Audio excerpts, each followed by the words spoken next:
Everyone, I'm Sudheendra. If with your permission, I will start my talk, right? Thank you for choosing to spend your time here. I know that there are amazing sessions happening in parallel, and I really appreciate you picking this one. This talk is not going to be full of buzzwords. It's not about AI hype or any agile framework alone. It's about what is happening when you are in deep transformation. AI is picking up speed, and suddenly your team starts feeling replaced instead of being empowered. This is a dry topic. I want you to have an open mind because it is the right time to talk about it. So, this isn't a theoretical session, this is a real session. It's messy, it's an emotional, and I believe it's also necessary at the right time. The title of this talk, Ethical Leadership in Agile AI Transformation, it's a mouthful, but the subtitle, right? A case of empathy over efficiency. That's where my heart is. And we'll talk about few case studies and how it has helped the transformation altogether. Because we've all been part of projects where delivery gets faster, but people starts breaking down. How many of us were in a situation where we had to work on a weekend without food, without sleep, and we started cursing, right? Whether it's AI, whether it's production issues, whatever it is, right? So we don't want to be in those kind of situation. Right? I'm here to talk about those projects and more importantly, what we can do or what we have to do as a leader not to have this kind of experience for our team. So let's dive in. Keep an open mind as I requested earlier.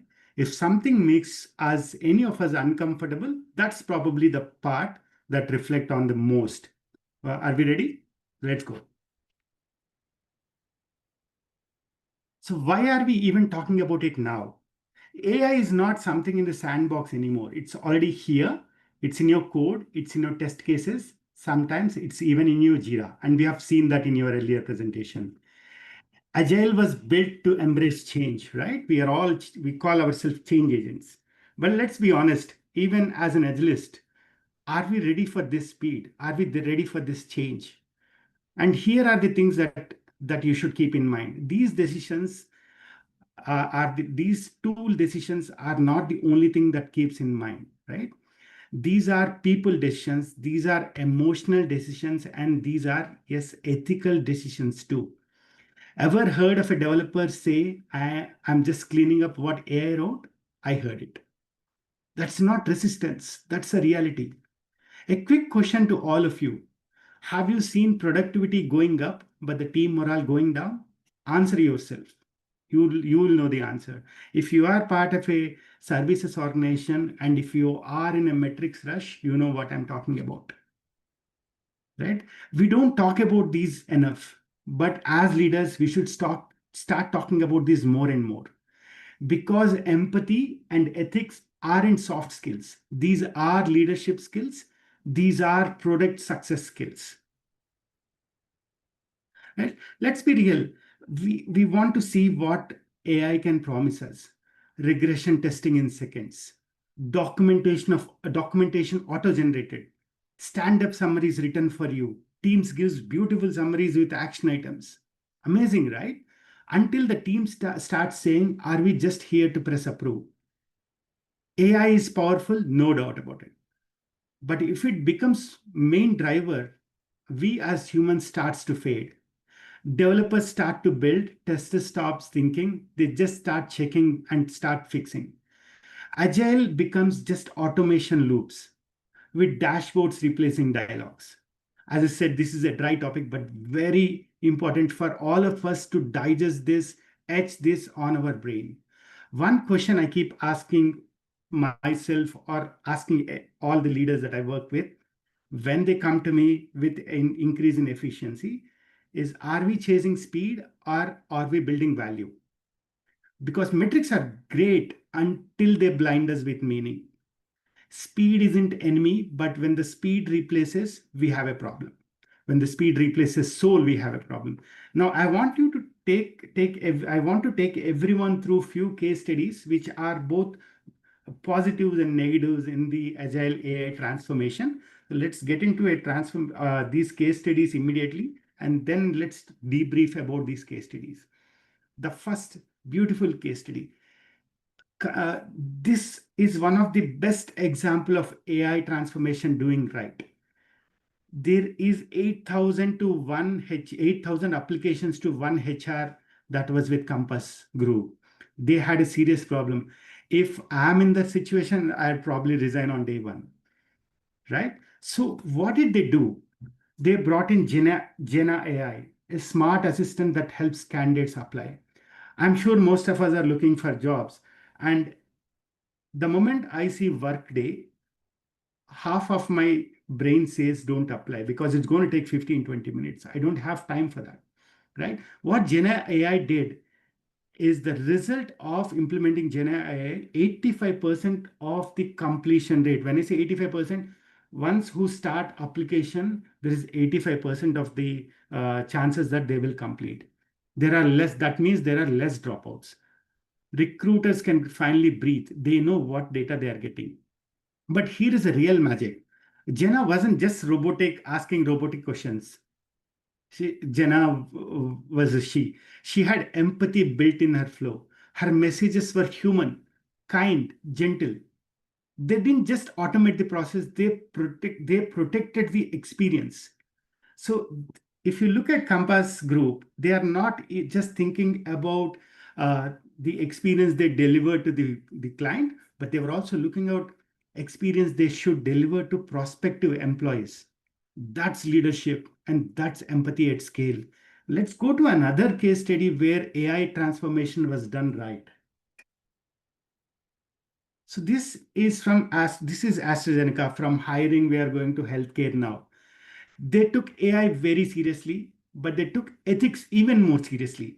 For every AI development, they ran ethics audit. How beautiful is that? Not just does it work, but is it fair? Is it explainable? Will it create harm? These were the questions they asked for every deliverable. Are we doing it?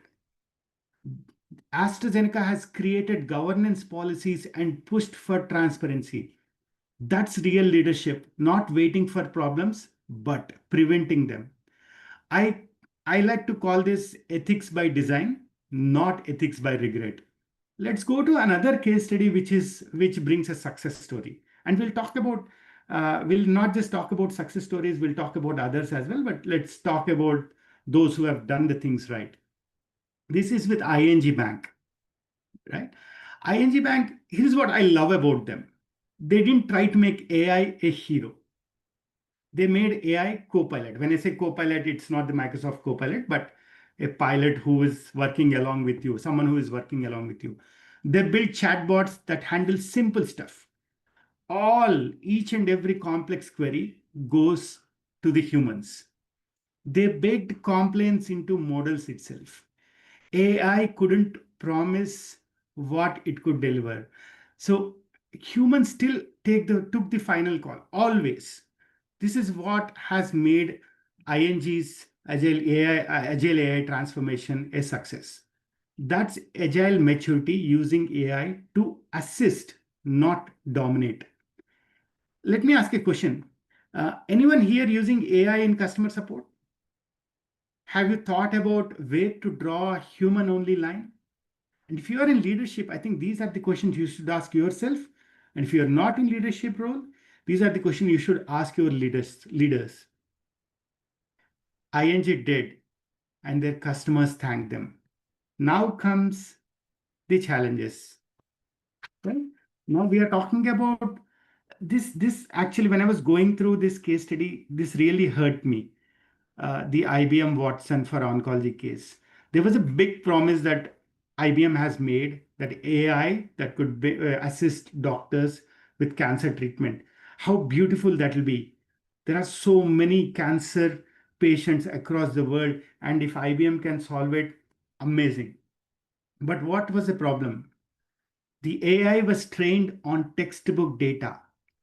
Across the globe, they went to textbooks, the materials, the papers that were presented, the white papers, and that went in as the input for the AI, not the real case studies. No edge cases were trained. not on pain, not on fear, not on human uncertainty. At the end, once the development was done, AI gave bad recommendations. Some were outright dangerous. Doctors were sidelined when training this AI. AI became the decision maker in IBM oncology case study. And eventually, the project was quietly shelved. You search for IBM oncology case study, AI oncology case study, you will not find unless you spend good amount of time digging deep. It's not a failure of AI here. It's a failure of leadership's empathy. So what do you think went wrong? Let's try to break it down. AI was optimized for speed. Let's cover While developing, they thought, let's cover hundreds of conditions instead of 5 or 10 conditions where we dig deep, length and breadth, understand what the case is about, and feed that data to AI. Doctors were just used as validators, not the co-creators, and empathy left behind. Can we build better outcome if the right people? Can we build a better outcome if the right people aren't in the room? Ask yourself, is your AI solution built with the users or for the users? That's the difference between success and failure. Now, in this case, who is accountable? Who is responsible for this entire failure after spending millions of dollars? It's not the AI. It's not the intern who is labeling data and feeding the AI. It's always the leadership. You approve the budgets. Let's call we, not you. We are all leaders here. We approve the budgets. We set the goals. We define the metrics. In Agile, we talk about ownership. But are we owning just the product? Or people's experiences too? Ethics isn't about good intentions. It's about conscious choices that we make as leaders day in and day out. So here is the truth. AI is scaled, large scale, but empathy wasn't. Patients became data points. Doctors became edge cases at the end. Empathy was treated like future feature. I love this line. Empathy was treated as a future feature. Not now. In future, we'll consider it. Right? But in Agile, we say individuals and interactions over processes and tools. This is the moment to mean it. Without meaning it, we cannot call ourselves Agile. But because without empathy, the best product feels wrong. Right? So what if IBM could have done things differently? Let's flip the story, right? What if doctors weren't looped in just for testing, but brought in into sprint planning, brought in into product ownership? What if real patient scenarios were treated like user stories? What if messy, emotional, and unpredictable data wasn't filtered out, but embraced? Have we ever asked this how our AI feels to them? Just maybe, we would have built something people actually trust. Agile gives us power. We talk about inspect and adapt. We should also talk about listen. We don't need a revolution. Just a few better questions would have made IBM the leader in oncology AI transformation. I'll come back to the previous slide later. I had to change the order. Now, this is a personal story that I have experienced, right? This is very close to my heart, my home. We have promised our client to bring 40% increase in productivity year on year using AI. We have built our own AI models, right? For that, we were piloting AI for 2 teams for 2 sprints. And the target is to achieve 20% increase in productivity. So the AI will code, it will test, it is used in CI/CD, the whole deal, right? End to end. On paper, it looked amazing. Our productivity started spiking. I remember seeing 16%. We have still not completed the pilot. productivity is up, bugs are down, backlog is moving so fast that the product owners started complaining that they are not able to replenish the backlog. So they also started thinking of using AI, right?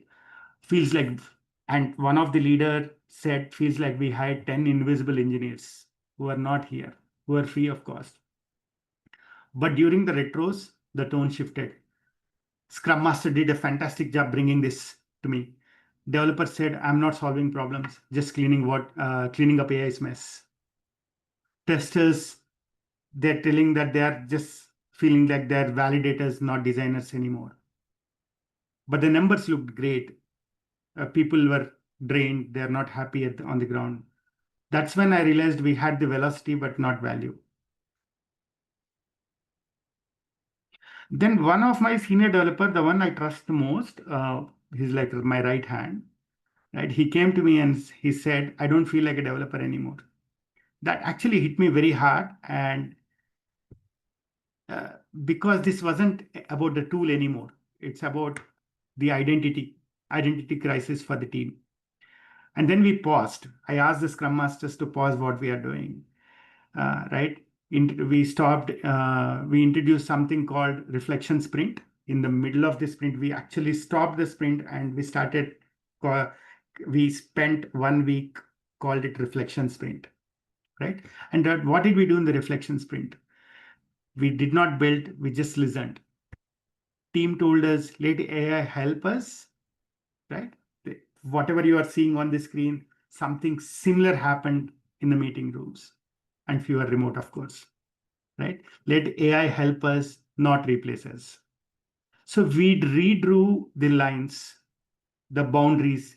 AI for grunt work, repetitive work, simple work, humans for logic, edge cases, anything related to architecture. Because it's a bank, everything is related to compliance and security. The result, not only did performance stay high, but people felt live again. Let me ask every one of you, has your team ever needed to pause to reflect, but no one called it? When I say no one called it, we paused to reflect, but we did not continue to reflect it. We didn't have time because we are in the rat race. So after these retros and conversations with the team, I took this back to the leadership. And I'll be honest, it was not a smooth ride. The big dilemma was on the table, on the leader's table, of course. Do we continue riding the productivity wave and show the customer the great metrics, or do we pause and listen to what the teams are really going through? It was really tough, right? There were contracts, expectations, and performance numbers that we promised to the client. But these are our people who have worked with us for years. Their emotions and their long-term trust that they built with with the leaders. After hours, literally hours, happened through weeks, a week of conversation, debates, alignments, whiteboards, brainstorms. We co-created what we call it ethical AI charter. Ethical AI charter. Feel free to use the word. We have used it. We have used someone else's word, but felt right. AI should augment, not replace. Human review is non-negotiable. Every AI output still needs developer signature, even if it's a simple story. And if you're not sure, escalate, don't override. We also redrew the boundaries. AI handles repetitive stuff, code scaffolds, test data, boilerplates, whereas developers and testers handle logic, architecture, integrations, exploratory testing. This is human judgment, human zone, and AI will not enter. But still, the developers are allowed to use AI for their work, but not replace. It wasn't an anti-AI move. Keep that in mind. It was a pro-human move. And honestly, that was the most agile thing we could have done. And now going back to the slide that we missed, right? And trying to find the common element between all these 5 case studies we spoke just now. right? If you look at all these stories, one thing is clear: empathy has to stay in loop. Ethical checks can't be optional. AI might have logic, but only humans have context. And remember, it's not your code, it's your culture that defines trust. I'll take a minute pause, ask if you have any questions, or we will continue with our slides. There are reflections in chat, Sudheendra. Okay, we will come to that. We'll come to that. Yes. Or do you want to talk about it? We can move on. Yeah, couple of questions, please, Subbu. Yes. There are some hands which are raised. Please. Yeah. Cyber.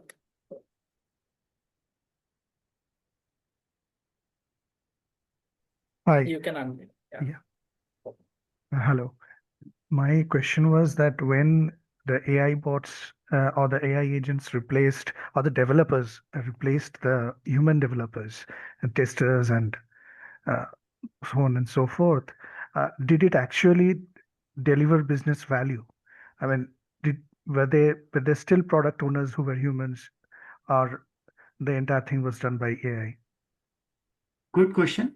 And 90%, when we took this pilot, 90% of work was done by AI. Humans were only replacing. And since it's a services organization and product owners are with the clients, so they were also in stress because the backlog was exhausting too fast. Because we have heard news, right? So like Amazon and other companies replacing 500 people, or Correct. So I think actions are already happening, and they may be again rehiring because of. Yes, and that's the reason why I chose this topic. Sorry, I didn't get your name, but I see that there are um, mass firing because of AI, and that is eventually bound to happen. But if the leaders don't consider um ethics and empathy while taking these decisions, the decisions are going to backfire. And if ethics and empathy are baked in these decisions, those decisions might be correct. I'm not saying organizations have to fire people, but if we as an individual, if we are not upskilling ourselves, you know what I mean, right? Yeah. Let's continue, or we'll take another question. One more. I hope I've answered your question. Yes, sir. Thank you. In my case study, we have seen. I think I don't remember exactly. It's been it's a roller coaster ride. Some 12 to 15% we have seen in the first sprint itself in the pilot. Yeah. Sudheendra, there is one more. Please. Murali. Yeah. Yes, Murali, you can. I think you already answered the question previously, but still I want to reiterate the question. See, assume if a development team consists of some couple of developers as well as couple of testers. Okay, while we using AI, what we are discussing is the people will not going to reduce. That is, number of resources that they are working. If their upskilling is not going to reduce.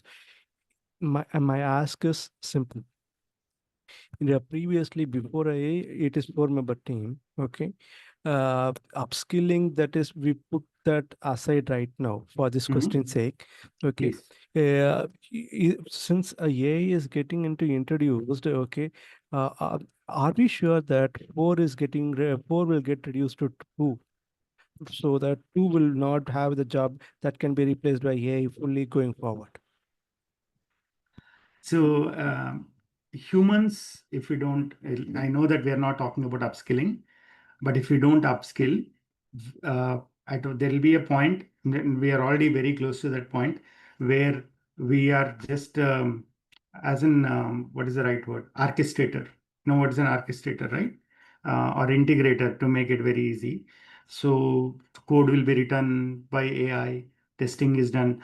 I'll tell you a small example. We were we took over a project from a competitor where they spent almost 8 months to understand the legacy code, and we have implemented our LLM without using any data that was generated, or without using any document that was generated by other competitor. Our LLMs, our AI took less than 1 week to brief the uh, entire legacy code and help us build the product backlog. So you tell me, I hope I've answered. You tell me, a team of 8 members working for 8 months, and we used a 1 week to read the entire legacy code and come up with the product backlog. Of course, it got verified by our developers and the product owners later, but this is what AI has done in 1 week.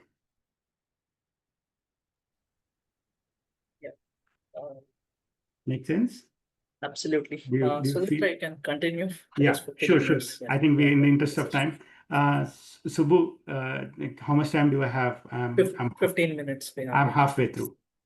Okay, so quick recap. I know we're talking about common threads between all the case studies that we spoke, right? And after that, now we are coming to what agile leaders missing, right? Personas are not equal to people. Data is not empathy. Keep that in mind. Dashboards can't tell you how your team feels. Metrics show progress, but not always purpose. And fast is great. Fast is definitely, I love fast. I mean, I love driving fast. I mean, I love driving fast. Very honest. The fastest on bike I touched 175 kilometers per hour, right? But fast isn't always right, especially when it leaves your people behind. We are leaders, right? How empathetic intelligence, or what is empathetic intelligence versus AI? What is the role it plays? AI can spot patterns, but it cannot spot pain yet. Empathy picks up where dashboard, or what dashboard misses, the tone, the silence, the discomfort of the people, not just our team members, but also the clients. Ethics isn't a code, it's conscience. And that conscience, who is that conscience? That's you, that's me, that's all of us. So that is very important for us. So, what's our job as leaders? We have to set ethical guardrails. We have to build trust into the system. We have to make people safe, and they have the right to speak up. Basically, the conscience, be conscience, not be the compliance checklist. Now, let me ask one question again, and this one you definitely know the answer for yourself. When within your organization you would have given ethics and code of conduct mandatory training, how many of us, raise your hand, keep to your heart, has clicked next without reading what the training says, just for the sake of completion? I did it. I'm being very honest. But after going through all these things, I did the ethics training again and felt just like this topic, it was dry, but it's important, right? I encourage all of you to do that too, right? It is very important it's very important when we are training our AI models, when we are training our LLMs, that we should not use bias. Bias hides training data, and we don't always catch it early. We catch it very late, and it's too late sometimes. What is explainability? Is it still hard? And speed, right?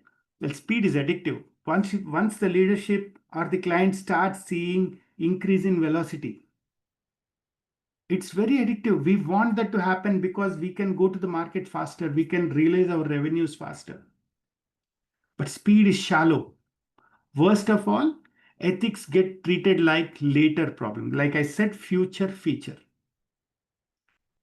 When was the last time ethics was part of your sprint planning?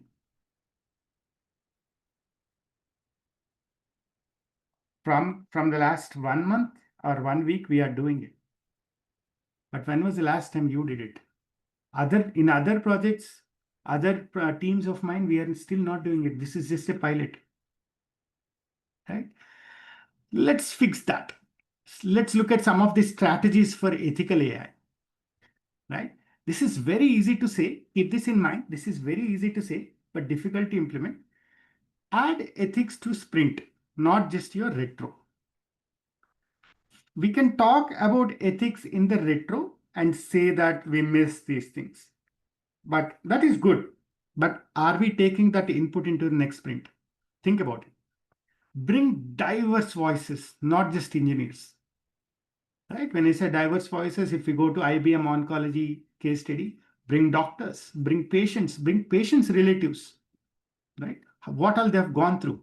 What will help them to make the experience better? Build real feedback loops, not just surveys. Because these days we roll out a survey for everything. How efficiently and ethically are we using that? Right? And after this, it's very important to redefine our success metrics. We love velocity charts, but what about integrity chart? Have you ever drawn it? I did it. Is trust improving? Are people staying? Are they leaving? Are we behind building fast? Or are we behind building fair? And when we ask these questions, and the next thing we have to do is we have to make them part of your KPIs as well. Because trust is not fluffy, it is definitely measurable, and trust is everything for us as humans. So let's build a culture of empathy. Culture isn't about stickers or swag, all the organizations have their culture stickers everywhere on all the walls. We proudly call out, this is our culture. But it's not just about stickers or swag. It's about how safe someone feels to say that I am struggling here.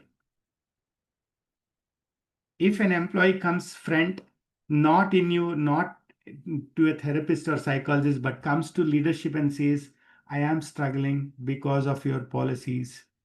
And if the leaders take this feedback in a positive way, that's a good culture.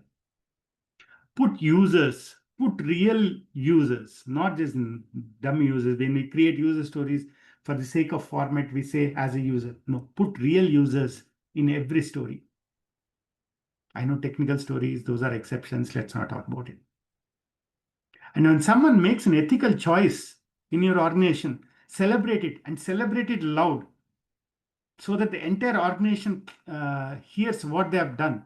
And the question arises why they have done that might trigger someone else's change. So celebrate it loud. The slide changing? No, right? Yeah, you are there.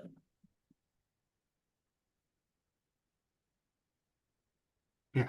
Okay. Yeah, it is changed. It's for some reason it got stuck. Okay. And one beautiful thing that you can do is if ethics is not part of your definition of done, it's not really done. Add harm checks. What's a harm check? Is this story going to harm someone? When I say harm, it's not necessarily a physical harm, right? Is it going to help add value to the end user's life? Ask who is affected, even indirectly, and get reviews from humans, not just automated scripts, right? When I say reviews from humans, when you run your story in an automated script for testing, It says that there are no bugs, and there is enough code coverage. We push the code to the production.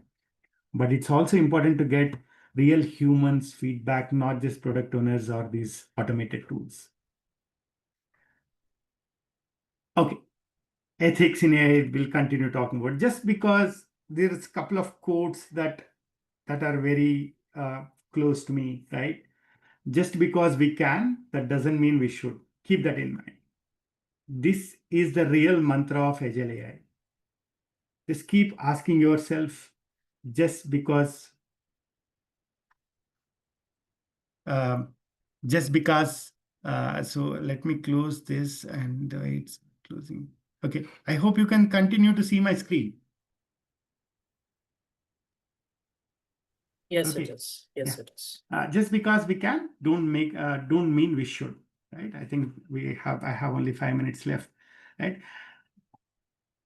Who does this help, right? You should ask this for every story. Who does this help? Who might it hurt? If your backlog doesn't answer these questions, it's incomplete. Keep that in mind. Now comes to one of my favorite topic, right? This is most exciting. I mean, every entire talk is exciting, but this is something I spent a good amount of time. So I love the Agile Manifesto, but let's admit it didn't see ChatGPT coming. It didn't see AI writing code. And I think it's time for a gentle update, not replacement, just a relevance. So I want to say this upfront. I'm not replacing Agile Manifesto. I love it. I love Agile Manifesto. I have way too much respect for it, of what it has done to us. But I do believe we are entering a new chapter with AI in the mix, and things have shifted. It's time to expand the manifesto without losing its soul. Right? Here's what I am proposing: 5 values against 4. Right? It's controversial, but we can talk about it later. Authentic collaboration over automated convenience. Responsible outcomes over rapid rollouts. Co-creation with customers over algorithmic assumptions. Human-guided adaptation over automated decisions.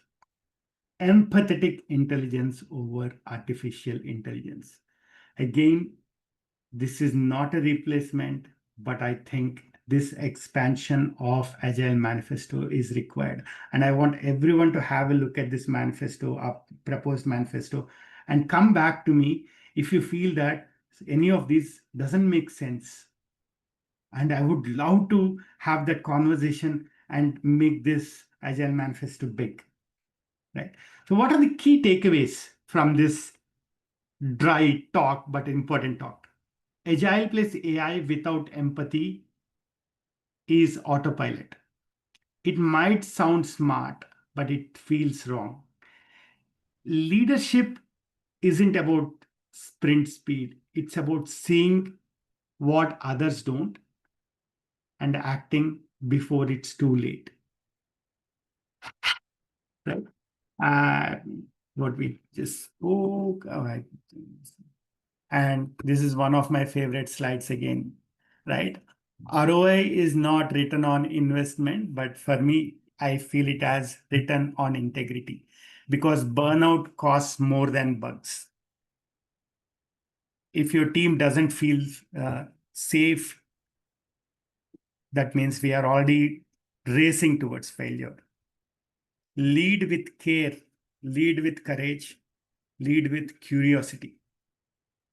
AI is just a tool, and use it as a weapon, not to replace humans, but to be humans' best friend and weapon. We have to decide what kind of world we have to build. Right. And again, one more quote that I felt is good. This is again I think I wrote it. In a world of accelerating intelligence, let's not forget what makes us human. Right. This is my LinkedIn. Scan the QR. You can stay connected. I love healthy debates, and I will open for questions. Great session, Sudheendra. Yes, there are actually reflections rather than questions, what I saw, because you touched upon few different entities. One is on empathetic intelligence and integrity charts. These are something really needed, right? The right now we're working with. So there is a hand raise from Saidal. So I'm letting you in, and Saidal, just give me a second.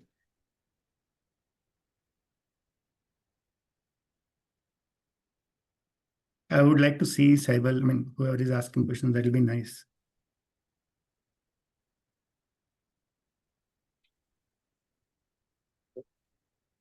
Thank you.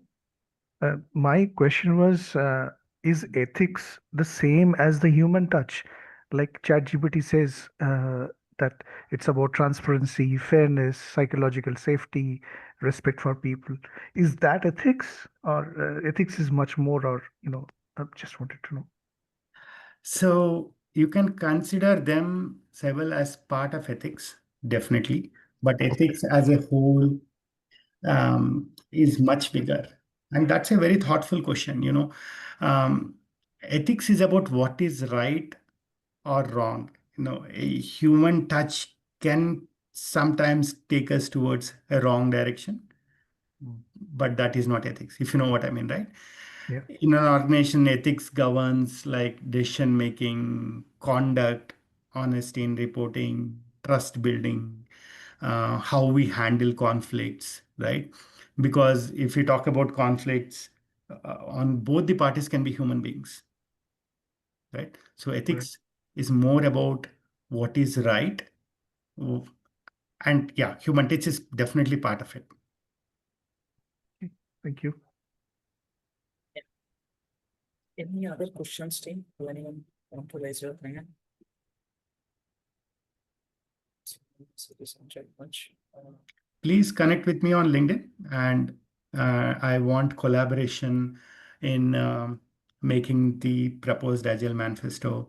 And I think it's time for us to bring the changes to evolve the manifesto, right? Great session, Sudheendra. Thank you very much. Excellent session. Yeah, I like your slides actually. So good. Thank you. Yeah, I know. The lot of I don't know. Really, very impressive. Each image took multiple conversations with Gemini, with Perplexity, with ChatGPT. ChatGPT gave the worst images, but multiple iterations on what exactly I want in that, right? Each image took me days. It should speak the language what you're thinking of, right? So it will obviously, yeah. I became, and I'll not call myself an expert. I became very good at prompt because of these images, right? And I encourage everyone to learn prompting. It's a key skill for all of us. That's not the only AI skill one should learn, but prompting is a key skill. Yeah. Sudheendra, can you just start presenting this way? Sure. Because I have to share. Right. So here is a small certificate from our end, Sudheendra. Like, it is visible. Can I put slide mode or not? Just taking some time from my end to load. Here it is. Thanks, SS Agilegurus, Thank you so Subbu, much. Takir, for giving me this opportunity. I have to thank Satish and Satish, Sharat yes. personally. Ritu, of course, right? Thank you very much for giving me this opportunity. I would like to contribute more. I am building spending a lot of time on ethics in leadership. I'm a newbie too, and let's grow together. Thanks for the wonderful sessions. Thank you. I like. Can I please come Can on we the request